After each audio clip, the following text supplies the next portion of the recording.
What up, people?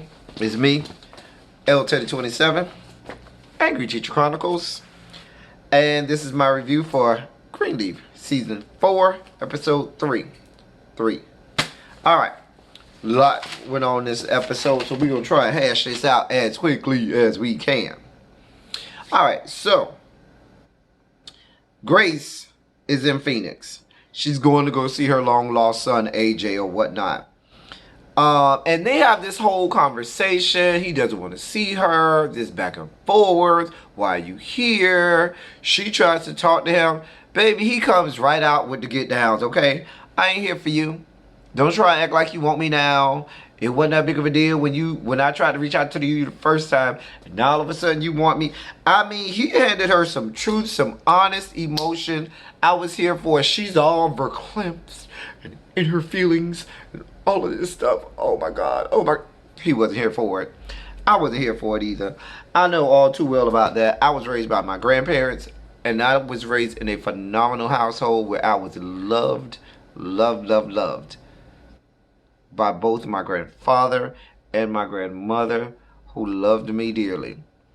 Which means that I know what it's like when your mom and your dad abandons you. So I understood, AJ. Save the crocodile tears. Grace, nobody wants to see him. Anyway, Bishop and Lady May are at the house talking. And Lady May is talking about this dream she had. Jesus, pictures, torn, blood, knives, hands, some kind of mess. She tries to tell Jacob it's about him, and about him trying to doing something he ain't got no business doing or something, saying it's his fault or whatever. And not Jacob, and Bishop James says, listen, keep your dreams to yourself, okay? Nobody ain't trying to hear all that. May, girl, May always be so over dramatic. I mean, girl, May, child, Carissa, listen, I hate to be this guy. Y'all tell me if Carissa does not look like a chicken with that hair and her skinny neck and her skinny body and the way she be. Carissa looks like a chicken to me. I'm sorry, y'all. That was so insensitive, but she does. Anyway, Carissa goes to the church to tell Jacob that she found, I guess, somebody to buy the land or whatever that they've been trying to sell. Jacob ain't trying to sell that land. But Carissa is going to do everything. So she's jumping on his lap and damn near having sex in the middle of his office in the church offices, which does not, which is, you know, glass. You can see straight through it. Just a mess. Just a mess. Charity is with the guy. I don't remember. What's the guy's name? The gay guy who's the musician or whatever. He's back. I don't remember his name for the life of me. The black guy who was married to the man and May kicked him out the church. And I can't remember his name, but he's there with Charity. They're listening to this song, which is the whitest of white songs ever. You know what I'm saying? I mean, you probably hear it on TBN, you know, Paul and Jan Crouch rocking in the background and singing it. You know, Jim and Tammy Faye Baker rocking and singing it. Jan and Tammy Faye simultaneously crying, mascara running. Just a mess. Anyway, they discussed the song. Apparently it's sang at every Hope and Harmony and Hope church every Sunday, and they got to sing it. Something about Bob Whitmore's daughter. I don't remember the girl named Judy or something like that. She wrote the song. It's his daughter, and they make every church sing that at every church. I mean, just a mess. Grace goes with AJ, who, once again, he's backpedaling and pussy popping. Because 1 minute, he talk about he don't want to be with, he don't want nothing to do with her. He don't want to talk to her. Next minute, y'all out apartment hunting. Child, you want that money. AJ, you want that money.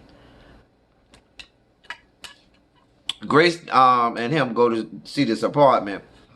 And the lady tell him, listen, by no means, no stretch of the imagination is this ex-con gonna be staying up in here. I don't care who you is. I don't care how much money you got. Let it go, honey. Let it go. I'm sorry. I'm skipping all around. I done skipped the part. Grace, I'm all over the place, y'all. I'm looking at my notes, trying to read my own handwriting. Grace had an appointment with some lady from the church. The late Grace was out of town, did not tell the lady. The lady comes to the church, she talks to Corinne. Corinne says she's not here, she's out of town. She's upset. Phil steps in. He's walking by. He overhears. He steps in. He says, you come with me. And he says, cancel all my appointments. So now he's meeting with the lady. Corinne calls the lady May. And she tells May all about what happened. With Phil and with the lady. And Grace not being there. And Phil taking her meeting and so forth and so on. So May knows it's about to be a problem. Back to where I should be with Grace and the son. The son is now backpedaling and pussy popping. Because she goes back to go see him. And now he's willing to talk to her. Because remember, he sent her away at first and said he didn't want nothing to do with her. He didn't want to talk to her. And now she went back to go see him and talk to him. Child, I'm all over the place, y'all. James and Jacob are at the house. They discuss. Jacob wants some advice from James. And they discuss from his dad. And they discuss the land. James gives his son some great advice. He says, listen, don't sell the land. Land is a valuable commodity here. And these are yet to be United States of America. And you hold on to that. Because in 50 years, how much do you think you'll be getting for that? And he tells him, listen, this thing with Carissa is not about the land. It's not about the house. She wants a home with you. You just got through with all of this crap with Tasha Skanks and all of this other stuff y'all had going on. And she needs some security. And she needs to know that you are fully invested in her and what she has going on. So he says, it ain't about the land, it ain't about the money, it's about you all's relationship. Great advice. Grace and AJ talk about getting an apartment. Like I told you, he's in full backpedal and pussy pop mode. Full backpedal and pussy pop mode. Because he wants the money. Zora goes to the church with hopes of seeing the basketball player.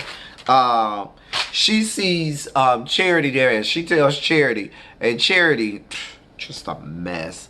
Instead of Charity being like, what you doing here? Why you doing this? Charity like, all right, girl, go ahead. She might as well have told Zora, girl, go ahead and jump on the dick soon as he get here. Because that's basically what she was doing. Anyway, Charity ends up finding out from Corinne that Grace is in Arizona. You know she gonna tell Phil. May and Jacob are going to go see that lady who was supposed to meet with Grace and ended up meeting with Phil. So they get dressed to go over there. Next we see Grace, like I said earlier, all out of place.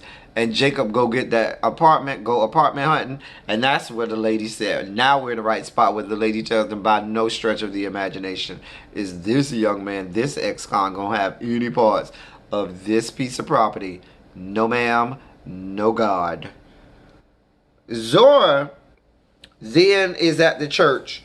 Basketball player comes with some chick. Now, y'all know I always got to go sideways and left a little bit in all my reviews.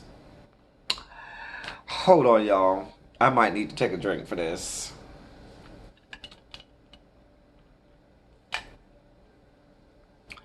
Well, so apparently, I was watching this episode oh so closely. And basketball player comes. He's alright. He's not all that cute. I mean, he's alright. On a scale of 1 to 10, he's about a 5. But he's young. And you know the youngins All they got is a nice piece of dick and a strong back. So, knowing that, I wasn't too much featured in the back at that point because he was walking toward us. So he had on some nice gray slacks. Not gray sweatpants, but they were like slacks. But the material was soft enough where, if need be, it could caress certain portions of his body, wherewith we could see imprints and outlines of certain features in his lower regions. So I was looking, and I didn't see a whole lot.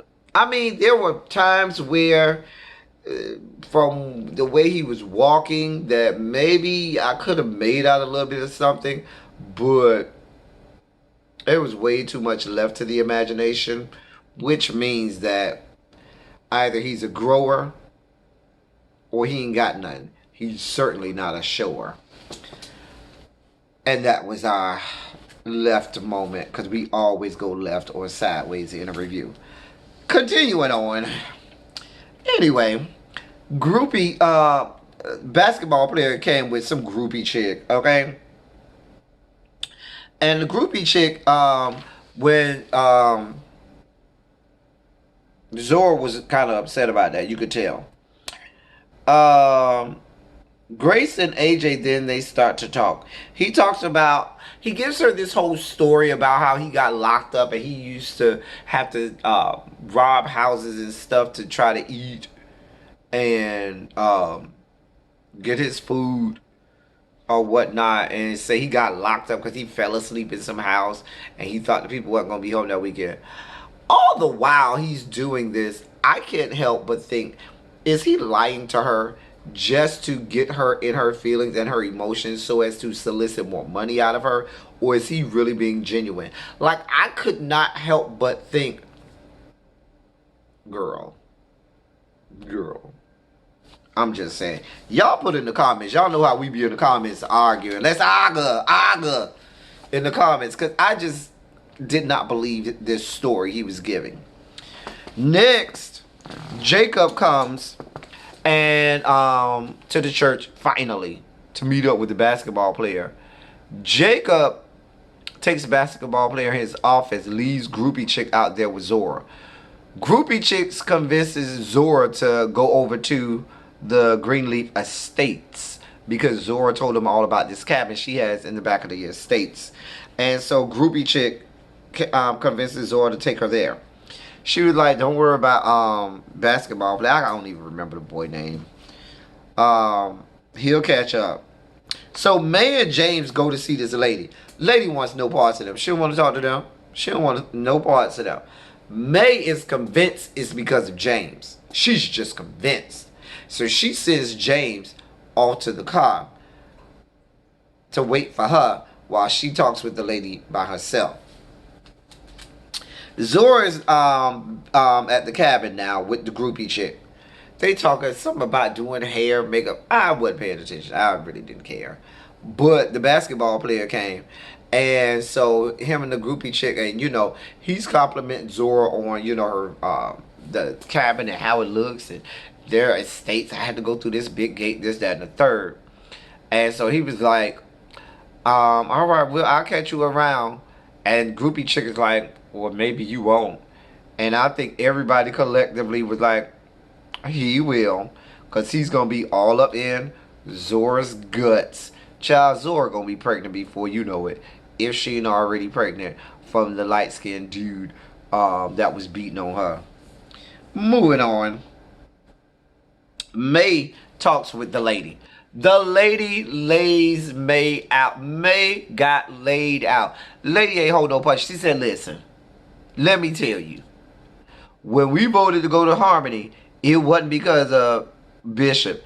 Baby, it was because of you. Because there's no way you expect us to believe that you did not know of all of the antics that your brother had going on with Faith, with the money that he was using to cover up all of his lies and his pedophilia and all of that good stuff.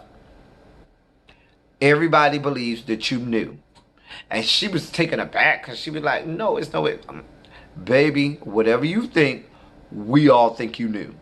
And that's why we voted for Hope and Harmony. So May now has to come to the realization that, baby, the girls don't see it for you. The girls do not see it for you, May. So the likelihood of you getting that church, baby, Bishop will get it back before you will. Child may go home, may call Grace. Grace, I don't know where the hell you at, but you need to bring your monkey ass back in town. I don't care what you got going on. It's way too much going on here. You need to come back now. Grace is upset.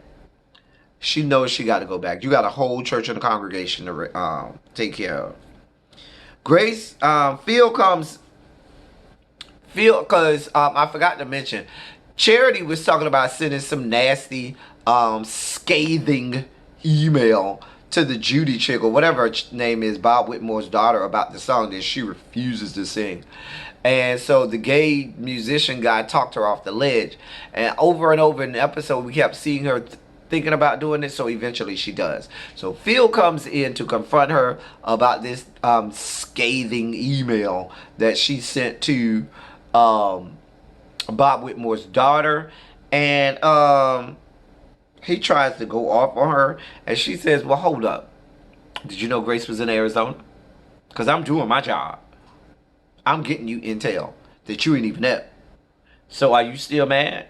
Because you came in here all hot and bothered in your spirit, and I'm over here doing what I need to do, and you ain't doing what you got to do on your end. So that's how that's going. May and James are at the house. May tells James all about what's happening. The fact that everybody thinks that she knew about her brother and his antics and all that he had going on. And she's got to be hurt feelings, and she has every right to be. I mean, that's horrific for people to think that you would know something like that and not do anything about it. Grace has to tell AJ that he has to leave because she had planned to stay there until such a time as he got his apartment. She tries to tell him that. He said, oh, really? And he goes off. He gets upset. He gets angry. I don't want to see you no more. And he said, I'm sorry I exist. And for a parent, that probably just driving a knife deep into the heart of Grace, because you don't want to hear your child say something like that. I don't care what parent you are. You don't want to hear your child say that. So I know that struck a chord. It struck a nerve with Grace. And it probably bothered her to no end that she had to leave, but she knew she had to. And she left. Jacob and Carissa talk. And he tells her, listen, he doesn't want to sell the land. He tries to bring her flowers and says he's going to pay more attention to her. She ain't feeling it. He gets some call. I don't know who he got a call from, but he gets some call. We might find out who that call is from. Phil calls I guess maybe a secretary or somebody somewhere to see if Grace had been to go see Bob Whitmore recently, and the person said no, because Phil's trying to make sure that Grace ain't trying to infiltrate on his territory. You know how he is. He's trying to move on up. Grace makes it home. She tells May, calls out to Grace and says we're in the family room, and they're in there looking at these slides, the slides from pictures and stuff when they were all young, and the whole family's there. The entire family, Greenleaf family that's still in Tennessee, is there. And